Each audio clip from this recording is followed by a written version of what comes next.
Hello, everyone. Welcome to another one-on-one Talking Feds.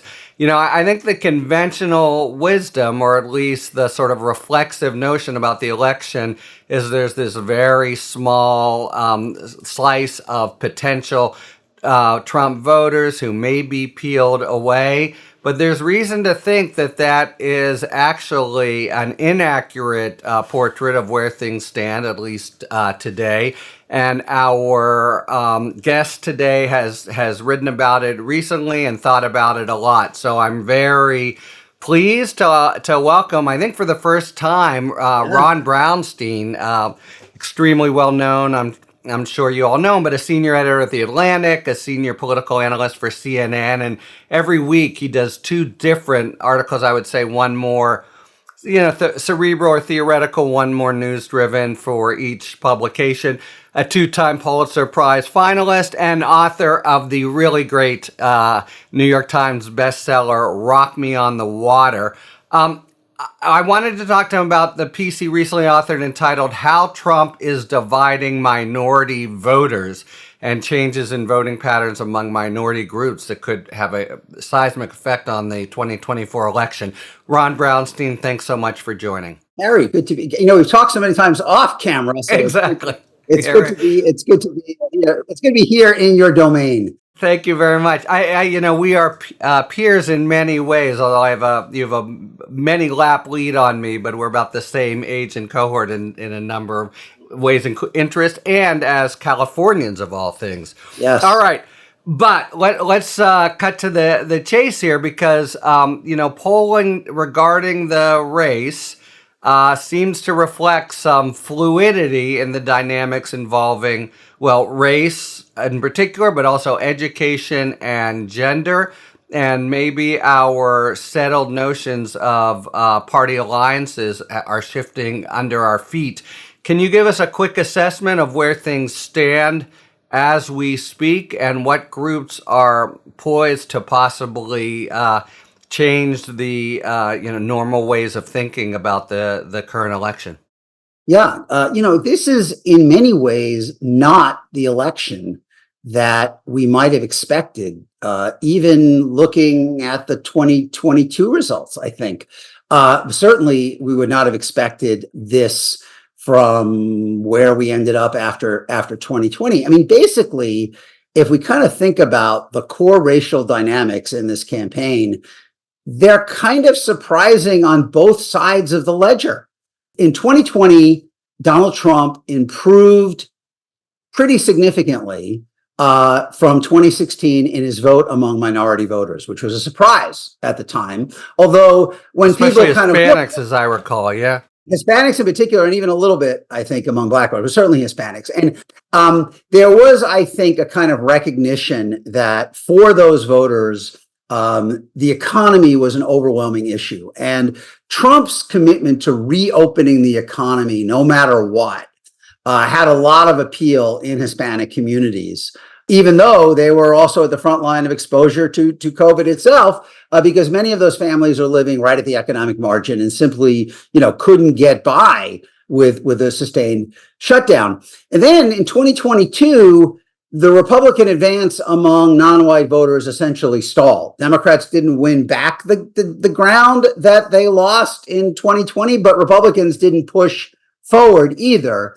Now, in the spring of 2024, what we are seeing in polling is, in fact, at this point, Trump is advancing further than Republicans did in 2022, or that he did in 2020. And in a wide array of polls, he is now polling not only better than he did in 2020, but in some of them better than any Republican has among Black and Hispanic voters since the Civil Rights era in the 1960s, right? So he's like polling better among Hispanic voters in many polls at this point than George W. Bush did. Even. Your article, I think, cites a 45% figure, and in some ways, an equally stunning 20% figure among African Americans who've been the Democrat mainstay since the Civil Rights era.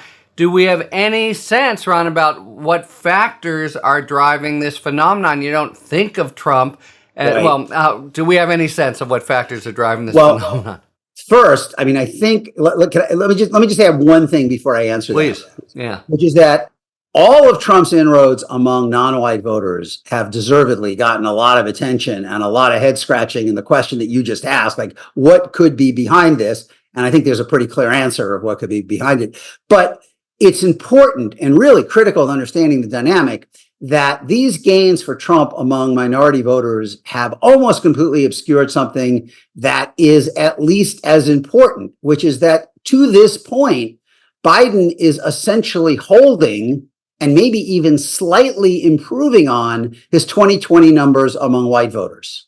Okay, so like I don't think I'm surprised that Biden might be running slightly better among college educated white voters than he did in 2020, because January 6th happened after 2020. And even more important, Dobbs happened after 2020. The constitutional right to abortion was rescinded after 2020. So the prospect that Biden could run slightly better among college educated white voters, especially women, shouldn't be shocking to anyone. The thing that's a little more surprising is that Biden is largely holding his ground among the non-college white voters, who are the most Republican component of the electorate, the core of Trump's, coalition, and also like non-white voters, voters are being non-college white voters, report being really squeezed by inflation in a way that is not quite as severe for those generally upper middle class college white voters.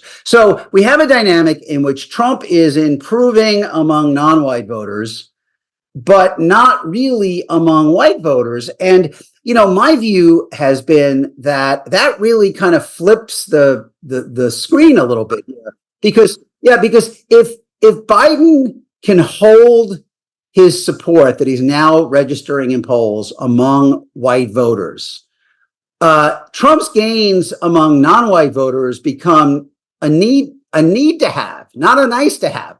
Like, his lead at this point is really dependent on him doing something that no one has ever done, which is run that high among non-white voters. Now, just because it's never happened doesn't mean it can't happen. But, if you're the Democrats, you'd rather have Trump's lead based on doing something that had never been done than on pushing Biden even further down among the non-college whites back to, say, the level of Hillary in 2016, because it's harder to imagine recovering from that. Right. I mean, that it's got to be softer. And we'll talk about that in your article. What could be done to your question, reverse. why? I mean, the why is pretty straightforward. The non-white voters, especially men, are really down on Biden's performance. They're feeling really squeezed by inflation. They overwhelmingly, even among non-white voters, there's at least they give Trump at least even and often among Hispanic voters, they say he did better on the economy, right? I mean, they basically, Democratic multiple Democratic pollsters and consultants have said to me the same thing. The nightmare phrase and one person actually used that language. The nightmare phrase I hear in focus groups all the time is that Trump's a racist. He's crass, he's misogynistic. I hate what comes out of his mouth, but if I'm being honest, I had more money in my pocket at the end of the week when he was president.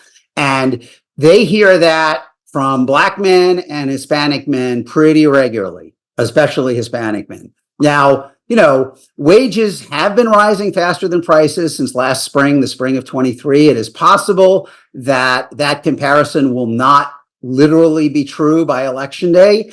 But it takes a while for those perceptions to catch up to the reality. And right now, because of economic discontent among non-white voters, particularly men, I think there is a high probability that Biden won't match what he got in 2020 with them. However, that doesn't mean that Trump will hold everything that he has right now. Right. And so the issue of how much Biden can claw back among those non-white voters and whether he can reduce his losses among non-white voters to a level where he can offset it with gains among college white voters. Hope that made sense. No, yeah, it did. Actually, let's just stay with it. I mean, it's still the case, is it not, that Trump has a majority of white voters, including college educated. I No. know certainly college educated in red states. Yeah. Yeah, no, he doesn't have a majority of college whites.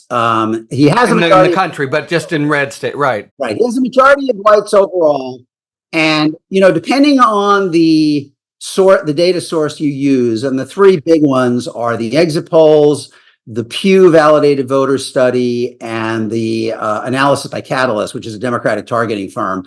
Biden got between 41 and 44% of white voters last time. Trump got somewhere around 65% of non-college white voters, and Biden got somewhere around 55% of the college white voters. Okay. And that netted out to somewhere around 42% of white voters overall. Polling consistently now, he's right around that number. I mean, he's right around that number, especially if you look at the decided voters, the people that you kind of factor out the undecided, assume they go the same way. Biden's really right at 42. Sometimes he's even a little higher because his college white number is usually a little better than it was in 2020. As I said, that's not surprising given that Dobbs happened after 2020.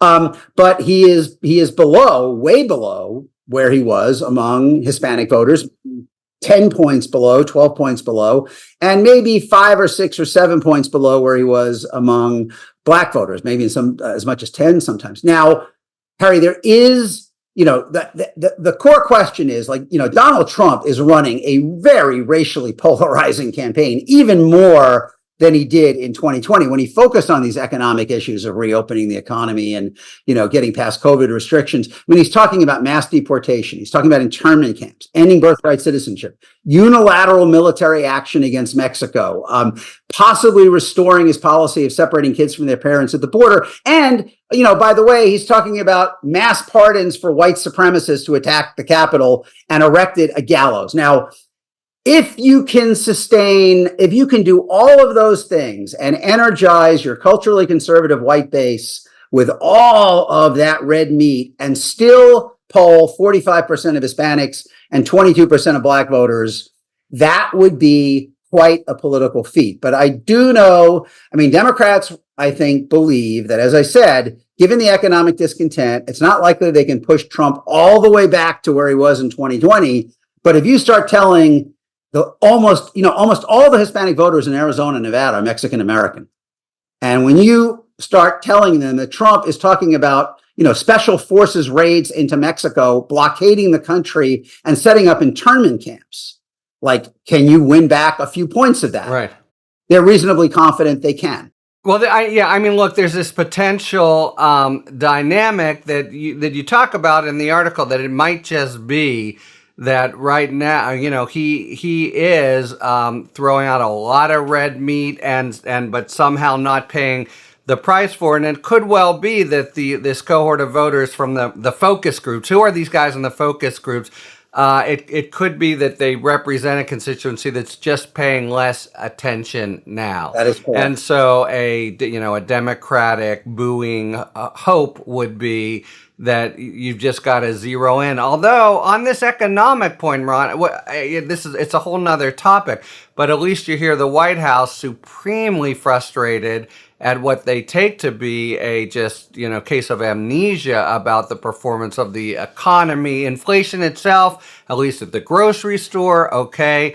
But the people who were thinking I had more money in my pockets before are maybe misremembering the whole economic situation. I'm not sure. But the framing, I guess, of the question is, are we talking about people paying attention but somehow being sold on Trump in a way that might even not quite stack up to the data? Or are we talking about people who just haven't tuned in yet?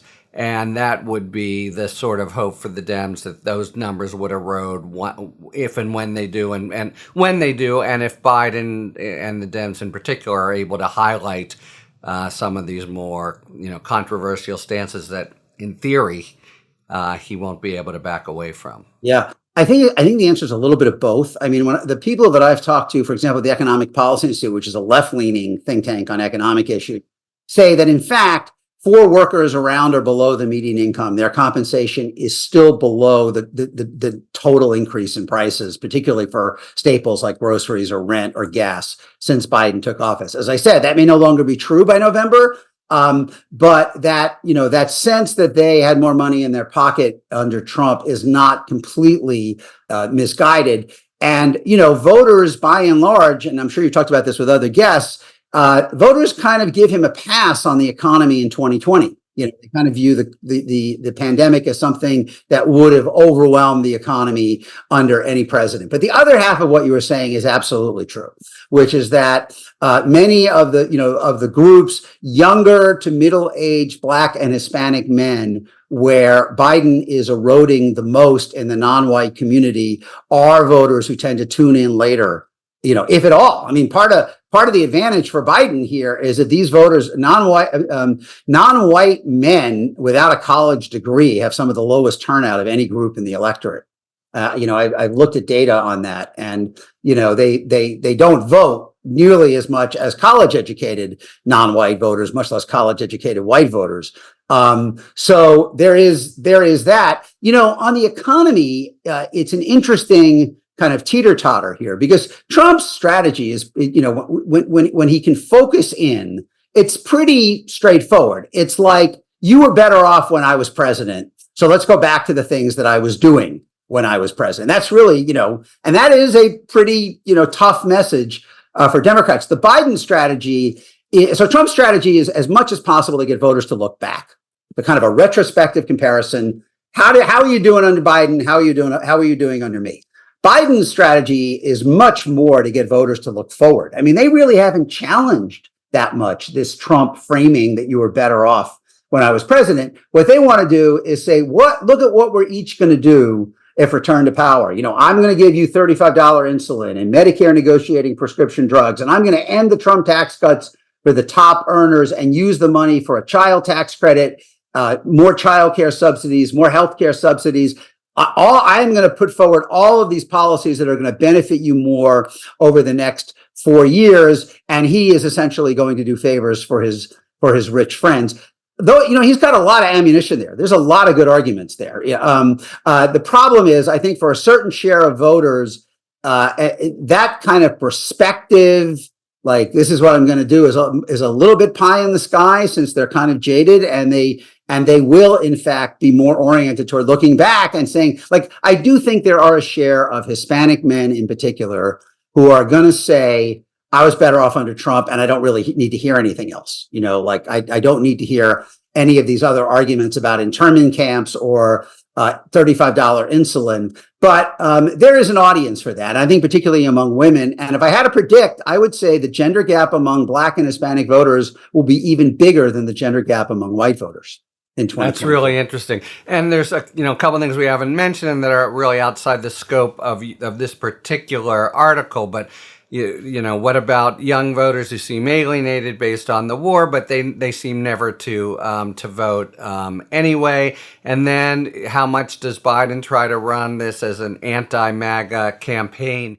The evidence in the polling, including the spring Harvard Institute of Politics poll, is clear. I mean, Biden never really enthused young voters, right? They didn't flock to him in the primary. They did temporarily rally around him in 20 against kind of the threat of Trump, but his approval rating has been low. And in the new Harvard poll out, just now as we're talking, his approval rating among voters under 29 is in the 30s. It's brutal. It's a little better among likely voters than all people under 30. Only less than 1 in 5, 18% say they approve of the way he's handling the Israel-Gaza war. I mean, these are just kind of grueling numbers. But Trump's strength among young people are among those who are the most alienated. And when Harvard narrowed it down to likely voters, Biden was back to a 19-point lead. That isn't as big as what he had in 2020, when he had a 24-point lead in most data sources among people under 20, but under 30. But it's not nearly as bad as you would expect, given their views of him. And that goes to kind of what you were saying, is that Trump is still a pretty toxic figure in kind of the mainstream of the young electorate.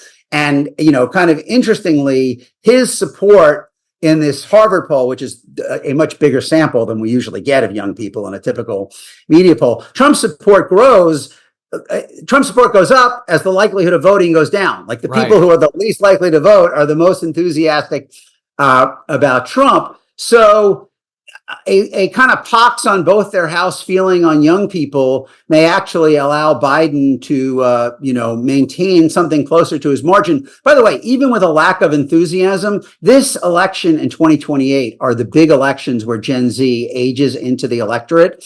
And there are credible estimates from Catalyst and others that there will be 8 million more Gen Zers voting in 24 than in 20. And even though Biden is not winning them by as much as he used to, or as much as a Democrat would expect to, he is still winning them.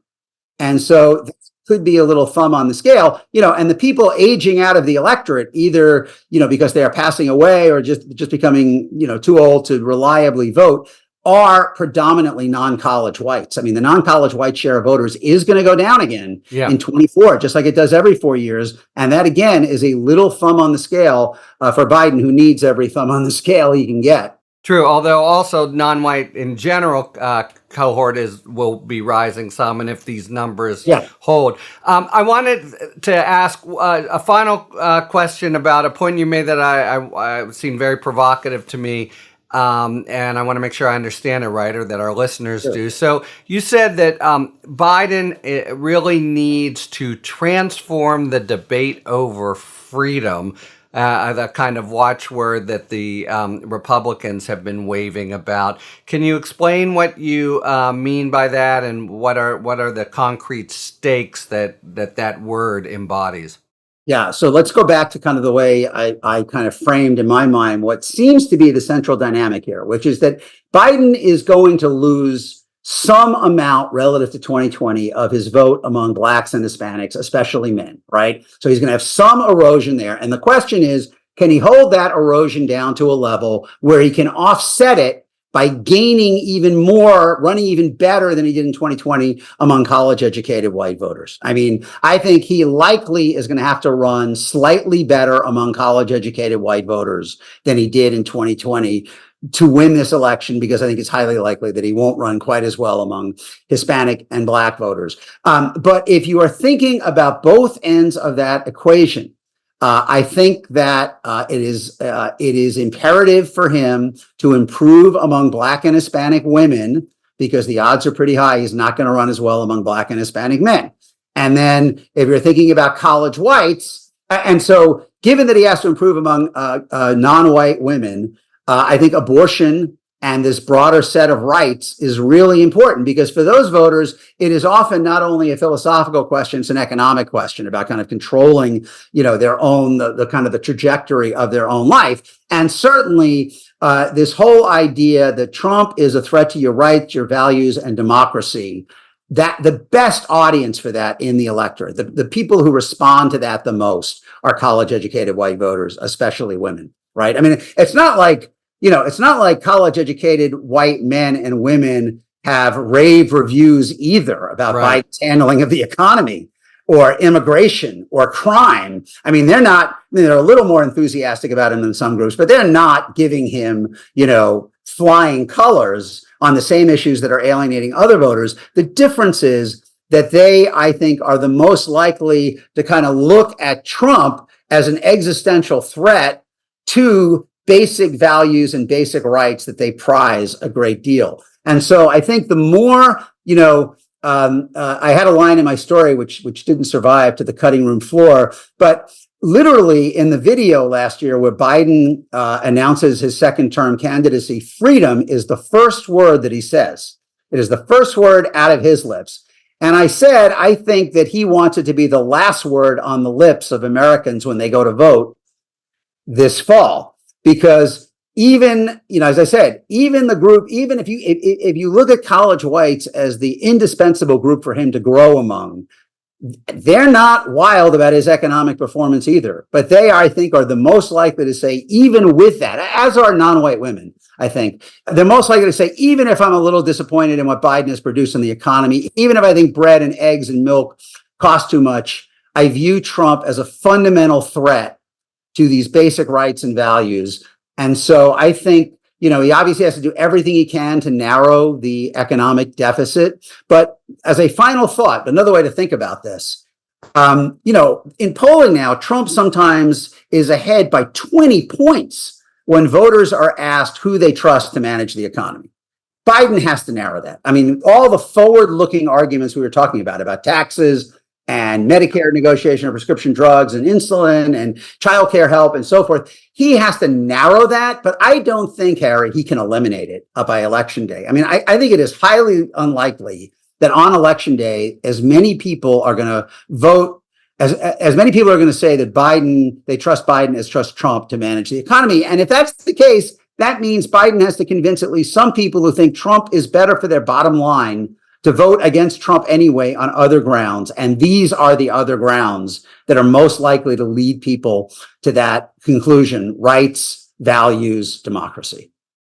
Excellent. The article is entitled "How Trump is Dividing Minority Voters" in The Atlantic. That is just one for the third straight year under Ron's senior editors and others. The most outstanding magazine continuing coverage in the nation. I got to say, well deserved. Ron, thank you so much for being with us, and hope to talk to you more as these trends continue. Yeah, it's going to be a wild ride. Thanks for having me. Hope to see you again. All right. Thanks for tuning in.